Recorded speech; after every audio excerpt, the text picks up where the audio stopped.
கிறிஸ்துவின் பாடுகளை பற்றி சிந்தனை செய்யும் நாம் தாயின் சந்திப்பு மகனுக்கு புத்துணர்ச்சி கொடுக்க வாழ்க்கையை மாற்றம் பெறுவோம்.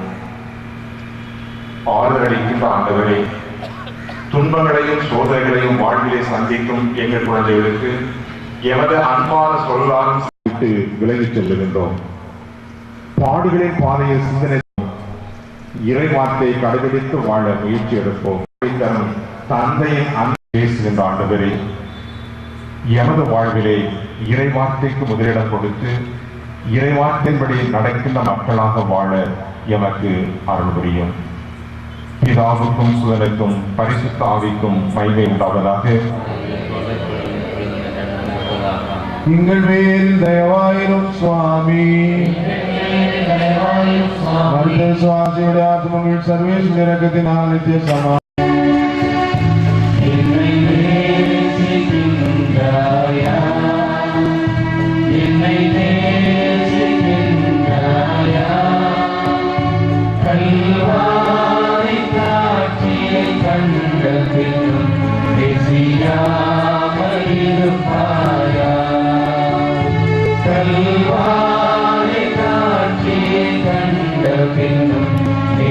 ஆராதித்து வழங்கி மக்கள் நன்றி என்ற தோற்றம் பண்ணுகிறோம்.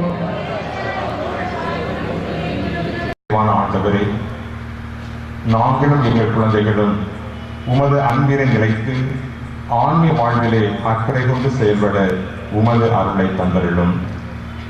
பிதாவுக்கும் சுதனுக்கும் பரிசுத்த ஆவிக்கும் மகிமை உண்டாவதாக. எங்கள் பேரு தயவாயிரும் சுவாமி.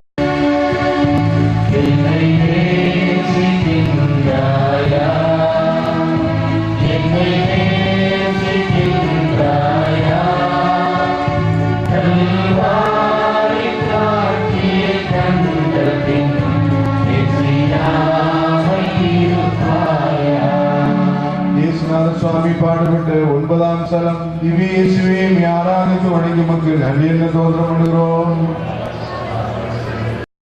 3ஆம் முறை தரையில் விடுகிறார். பாடுகளின் பயணம் தொடர்கிறது. தந்தையின் அன்பை மனிதகுலத்திற்கு முழுமையாக வெளிப்படுத்தும் இயேசுவின் பயணம் தொடர்கிறது. பயணத்து நடுவில் களைப்பும் சோறும் ஆட்கொள்ள நிலை தடுமாறி 3ஆம் முறையும் கீழே விடுகின்றார்.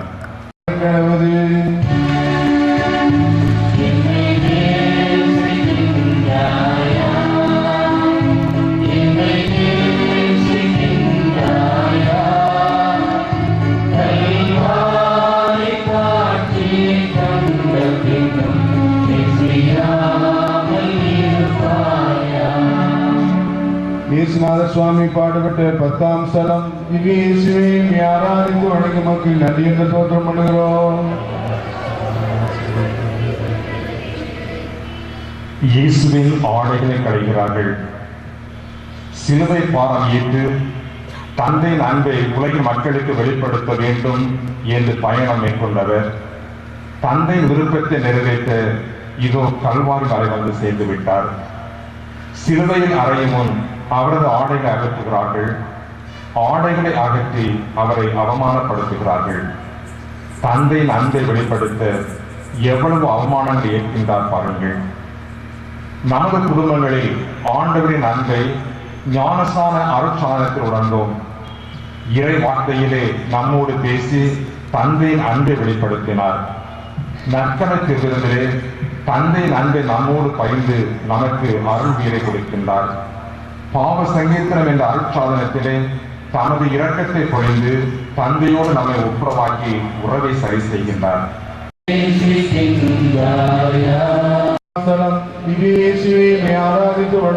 அறைகிறார்கள். பாடுகளின் பாதை இறுதி நிலை அடைகிறது. தந்தையின் அன்பை வெளிப்படுத்த மற்றும் ஒரு வாய்ப்பு. சிலுவையாய கழுமரத்தில் அவரை கிடத்தி கைகளையும் கால்களையும் இழுத்து ஆண்களை கொண்டு அறைகிறார்கள். கடவுள் தன்மையில் விளங்கிய அவர் தம்மையை வெறுமையாக்கி தம்மை தாழ்த்தி சாவை ஏற்கும் அளவுக்கு, அதுவும் சிலுவை சாவை ஏற்கும் அளவுக்கு கீழ்ப்படிபவராகி தந்தையின் என்று அறிக்கை எடுக்கின்றார். நமது குடும்பங்களிலும் கணவன் மனைவியிடத்தில், பெற்றோர் குழந்தைகளிடத்தில் ஒருவர் மற்றவருக்காக தங்களை வெறுமையாக்குகின்ற போதுதான் அங்கு அன்பு முதிர்ச்சி அடைகின்றது. கணவன் தனது உழைப்பையும் செல்வத்தையும் தனது குடும்பத்திற்காக அர்ப்பணிக்கின்றான். மனைவியும் குடும்ப நலன்களுக்காக தன்னையே வெறுமையாக்குகின்றாள். குழந்தைகளும் தங்கள் பெற்றோரின் தியாகத்திலேதான் வாழ்க்கையின் பொருள் உணர்கின்றனர். தன்னலத்தினால் ஆட்கொள்ளப்படும் எந்த ஒரு குடும்பமும் தந்தையின் அன்பை புறக்கணிக்கின்றது, பாதை மாறிச் செல்கின்றது. பாடுகளின் பாதையிற்காக தன்னை பலியாக்கிய இறைவான், நாங்கள் மற்றவருக்காக எங்களை அர்ப்பணித்து வாழும் வரம் தந்தருளும். பிதாவுக்கும் சுதனுக்கும் பரிசுத்த ஆவிக்கும் மகிமை உண்டாவதாக. எங்கள் பேரில் தயவாய் சாதாரண திரளை பாடல்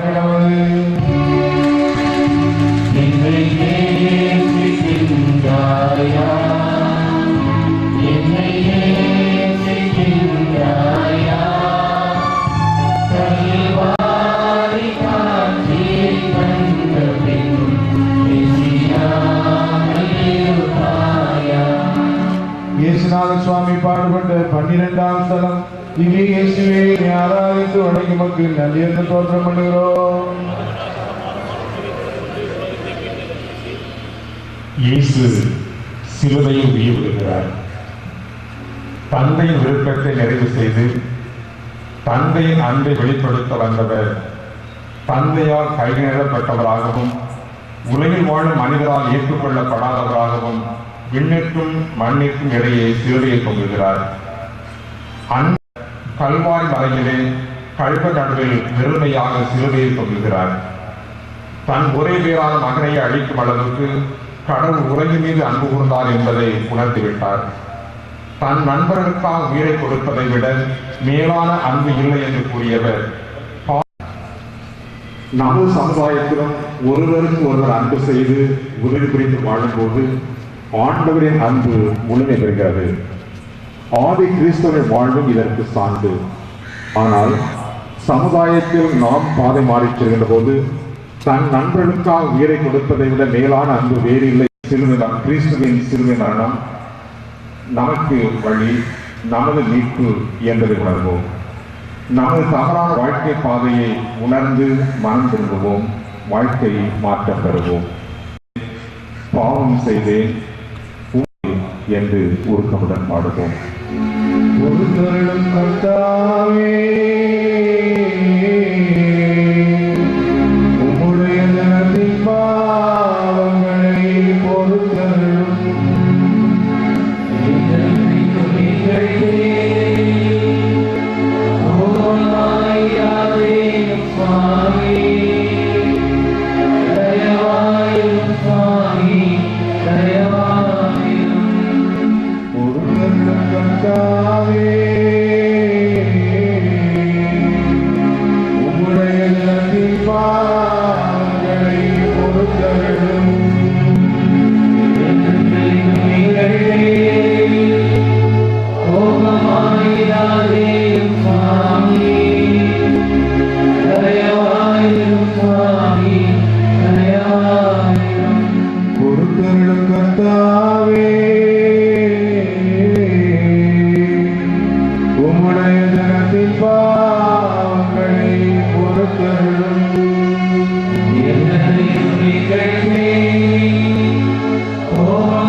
இயேசுவின் உடலை தாயின் மடியில் வளர்க்கிறார்கள். இயேசு சிலுவையில் மறைத்தவே அவரது உடலை சிலுவையில் இறக்கி அவர் தாயின் மடியில் வளர்க்கிறார்கள். இதோ உன் தந்தையும் நானும் ஏக்கத்தோடு தேடிக்கொண்டிருந்தோமே என்று தன் மகனுக்காக அன்பை வெளிப்படுத்தி தாயன்பை சிரத்தை உணர்த்தியவள்.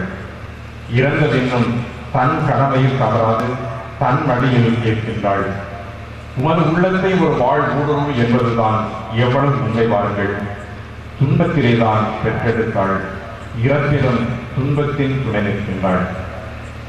நமது குடும்பங்களில் எத்தனையோ பெற்றோர் தங்களது அன்பையெல்லாம் தங்கள் மக்களுக்காக வெளிப்படுத்த எவ்வளவோ துன்பங்களை ஏற்றுக்கொள்கின்றார்கள். மக்களது வாழ்வு சிறக்க துன்பத்தை ஏற்பது கடமை என உணர்ந்து பெற்றோரும் செயல்படுகின்றனர். இருப்பினும் இத்தாய் அன்பை உணராமல் பாதை மாறிச் செல்லும் குழந்தைகள் தான் எத்தனை. தாயன்பை வைத்து துன்பப்பட்ட தாயின் துன்பத்தை சிந்தனை செய்யும் நாம் தாயன்பின் உயர்வை எண்ணி நம் பெற்றோரை ஏற்று அவர்களுக்கு செய்ய வேண்டிய கடமைகளை சரிவர நிறைவேற்ற மனம் திரும்புவோம். வாழ்க்கை மாற்றம் பெறுவோம். இயேசுவே, எமது வாழ்விலும் பெற்றோரை துன்பத்திற்கு ஆளாக்காமல் தாயன்பை உணர்ந்து வாழும் வரம் தந்தருளும்.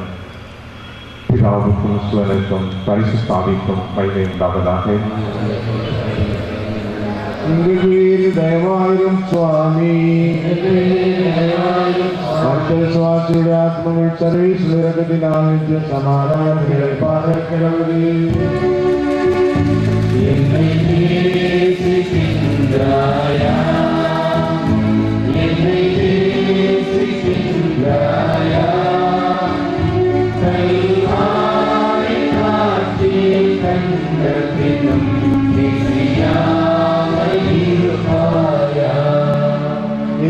സ്വാമി പാടുപെട്ട് 14-ാം സ്ഥലം യേശുവേ ആരാധിച്ചു തുടങ്ങി മക്കൾ നല്ലിയെന്ന് തോന്നപ്പെടുகிறோ. இயேசு கல்வரில் அடக்கம் செய்யப்படுகிறார். இயேசுவின் உடலை யூதரின் அடக்க முறைப்படி பரிமள பொருட்களுடன் கோழி துணியில் சுற்றி பாறை புனைந்த கல்லறையில் அடக்கம் செய்தனர். கோதுமை மண்ணிலிருந்து மடிந்தாலுடைய அது அப்படியே இருக்கும். மடிந்தால்தான் மிகுந்த பலனளிக்கும் என்ற இறை வார்த்தைக்கு ஏற்ப தன்மையில் அழைத்து நமக்கு வாழ்வளித்தார். அன்பின் நிறைவால் தன்மையில் தந்தார். பாவிகளாய் நம்மை புனிதப்படுத்தினார். அவரது மரணம் நமக்கு வாழ்வானது. அவரது தியாகம் தந்தையின் அன்பை முழுமையாக வெளிப்படுத்தியது. நமது சமுதாயத்திலும் நமது பாவ வாழ்விற்கு முற்றும் அறித்தால்தான் அருள் வாழ்விற்கு வீட்டெழ முடியும். தான் தனது என்ற தன்னலத்தை முற்றும் இழந்தால்தான் பிறநலன் என்னும் பிறரன்பர் பலன் கொடுக்க முடியும். ஊனியலின் நாட்டத்தால் பாதை மாறிச் செல்லும் நாம் ஆவியின் கனிகளான அன்பு, மகிழ்ச்சி, அமைதி என்னும் நற்பலன் கொடுக்க அன்பின் பாதையில் வழிநடக்க மனம் திரும்புவோம். வாழ்க்கை மாற்றம் பெறுவோம். பாடுவார். அதற்கு பதிலுரையாக வருவீர் ஆராதிப்போம் என்று அனைவரும் பாடுவோம். திருச்சிலுவை மரமிதோ இதிலே தான் தொங்கினார். இதிலே தான் நம்மீட்பர்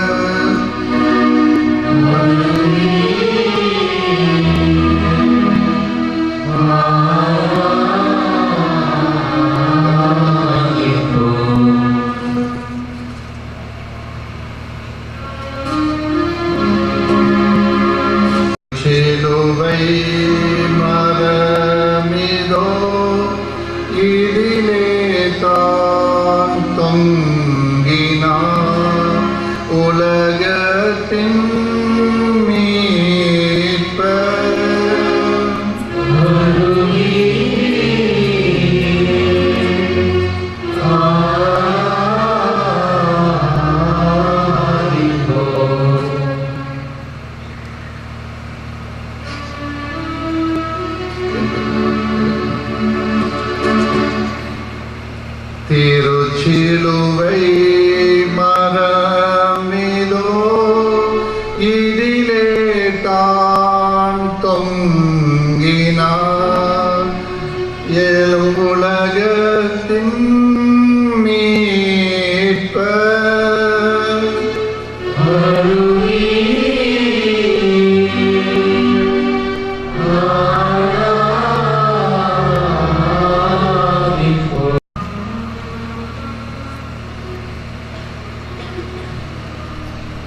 வதைத்து ஒழித்தே நீயோ என்னை கசையால் வதைத்து கை